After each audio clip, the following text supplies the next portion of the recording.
정치톡 시작합니다. 이제 총선을 앞두고 후보 공천이 모두 끝나고 본격 선거운동에 임박하면서 보수 진보 모두 후보 단일화가 관건이 됐습니다. 후보 단일화를 놓고 지금 아주 핫 이슈예요. 서울 구로을 김용태 후보죠, 통합당에. 김용태 후보가 전략 공천되면서 탈당한 강요식 후보와 후보 단일화를 하자라고 제안을 했어요. 어떻게 될 것 같습니까? 강효식 후보 같이 공천 경쟁을 했죠. 그분이 오래도록 지역을 관리해왔던 분이거든요.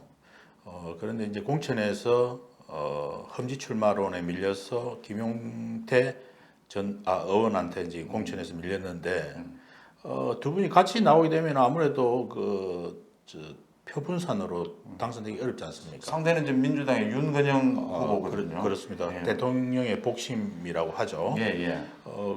그런 상황에서는 이길 수 없습니다. 그래서 아마 고육지책으로 후보 단일화를 합의했고 지금 추진되고 있는 것으로 알고 있습니다. 후보 단일화를 하게 되면 이제 여론조사를 통해서 해야 되고요. 지금 시간도 임박해요. 이 안심번호를 한다든지 하는 게 10일 정도 시간이 걸리기 때문에 또 가능하면은 그 투표 용지가 만들어지기 전에 후보 단일화를 하는 게 유리하거든요. 그렇습니다. 아마 오늘 내일 결정이 될 것 같은데. 그런데 그런 형식은 중요하지 않습니다. 다만 이제 진정성 있게 단일화 이제 그 당사자 간에 원만한 협의를 통해서 공정하게 객관적으로 하면 되거든요.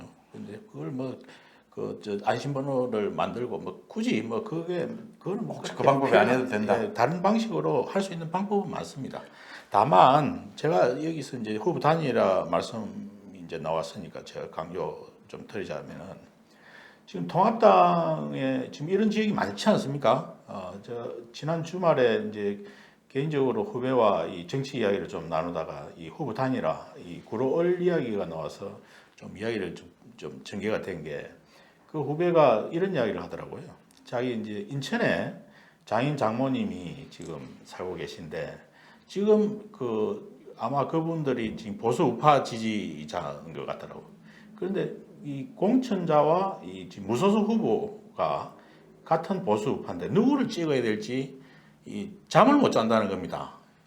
이게 A, B 이제 공천자와 무소속 나온 분 잠을 못 잔대요. 이 잘못했다가는 이 표분산으로 다른 정당의 후보가 되니까 그래서 이제 우리 후배가 하는 말이 아유 형님 통합당 출입하시는데 당에 가서 좀 후보 단일화를 시키라고 부탁을 하더라고요. 서울 경기 수도권 지역은 이게 정말 간절한 문제죠. 그런 보수 통합 문제. 사실 이 한석이 중요하거든요. 지난 20대 때 민주당이 123석, 그때 새누리당이죠. 새누리당이 122석, 1석 차인데 그때 인천에 무소속으로 공천 못 받아서 무소속으로 출마했던 안상수 의원이 당선이 돼서 그 총선 다음 날 바로 와서 기자회견을 했어요. 친정으로 복귀하겠다. 동수를 만들었지만은 그때 정진석 원내대표가 우리가 게임에서 졌다 인정하고 의장을 내줘야 된다. 그렇게 해가지고 한석 차이로 국회의장을 놓쳤죠. 그래서 결국 어떻게 됐습니까? 탄핵까지 갔지 않습니까? 그 한석은 엄청나게 큰 국회의원 오랜 관례였기 때문에 그렇습니다. 오늘 나비 넥타이가 잘 어울립니다. 좋은 일 있습니까? 봄도 되고 이왕이면 좀 보기 좋은 산뜻하고 좋습니다. 맛도 있고. 중도 보수 대통합이 이제 중앙당 차원에서는 된 거예요. 근데 이제 지역구별로 이제 통합을 해야 되는 과제들을 안고 있는 거죠. 그렇죠. 이번에는 특히 서경석 목사 새로운 한국을 위한 국민운동 본부예요. 여기에서 수도권 지역의 단일화를 추진하고 있는 것도 좀 이색적입니다. 중재를 한다고 해야겠죠. 그런 부분도 있고요.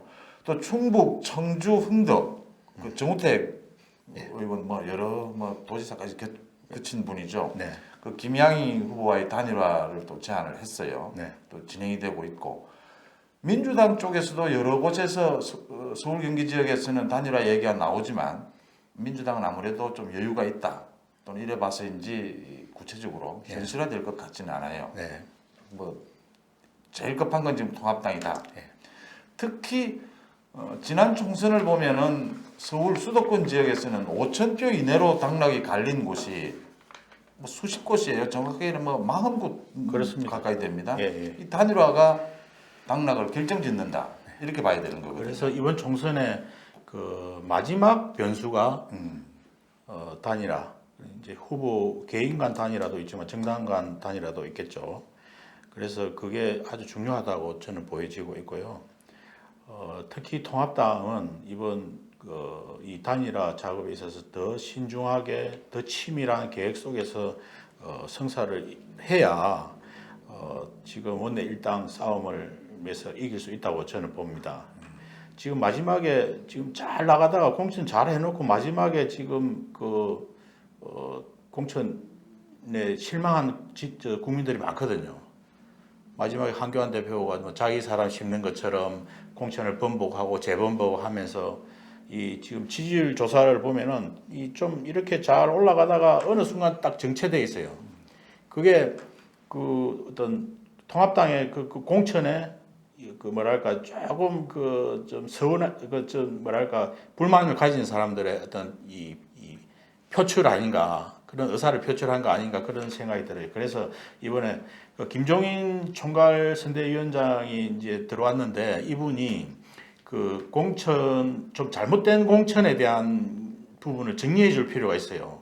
아직 선거는 아직 개시가 아직 안 됐으니까 이런 어떤 뭐랄까 이 그 숨고르기 기간에 김종인 그 선대위원장이 나서서 이분이 뭐 정파적으로 뭐 이해가 있는 분이 아니니까 잘못된 부분, 그 부분에 대해서 단일화를 한번 그런 메시지를 던지고 정말 그 대통합을 위한 총선 전에 어떤 그런 분위기를 조성할 필요는 있다고 봅니다.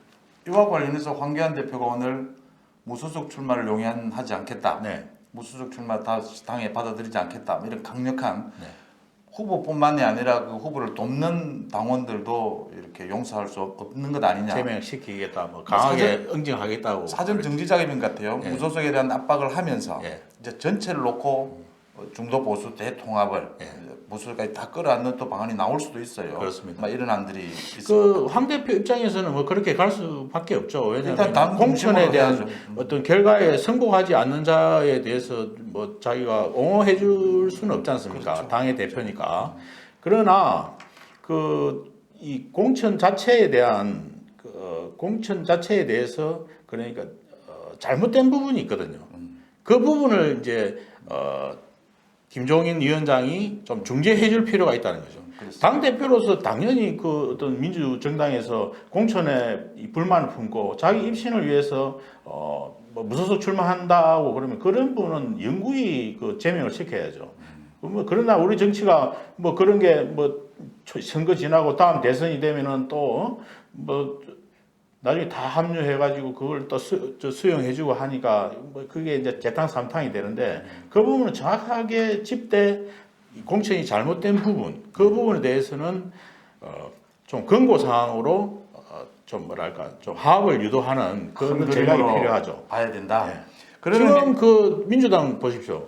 그 비례대표 정당을 만들었잖아요. 더불어 시민당 또 열린민주당 자기들끼리 싸우고 있어요. 서자 적자 그러니까 뭐 서자 적자가 아니 효자가 되겠다고 뭐 그러면서 지금 노이즈 마케팅 같은데 뭐 그런 자식 둔 적 없다고. 네, 뭐 그러고 하잖아요. 예. 뭐 손가락을 뭐 달을 가리키면은 뭐 달을 보는 사람도 있고 손가락을 보는 사람도 있을 거 아닙니까? 예. 물론 안 보는 사람도 있어요. 그 우파는 안 보겠지. 그런데 보는 사람들은 더 많다 이거야. 지금 여론조사에도 지금 이 보는 사람 손가락을 보든 달을 보든 거기를 더 많이 봐요. 그럼 그 사람들은 그리 가는 거거든요. 그러면은 비례대표 3% 이상 되면은 그 의석수를 확보할 수 있으니까 결국은 그 사람들이 표를 더 많이 가져가는 거예요. 그러면 여기서도 너무 그게 경직돼 있지 않고 좀 유연하게 전략을 펼 필요가 있다.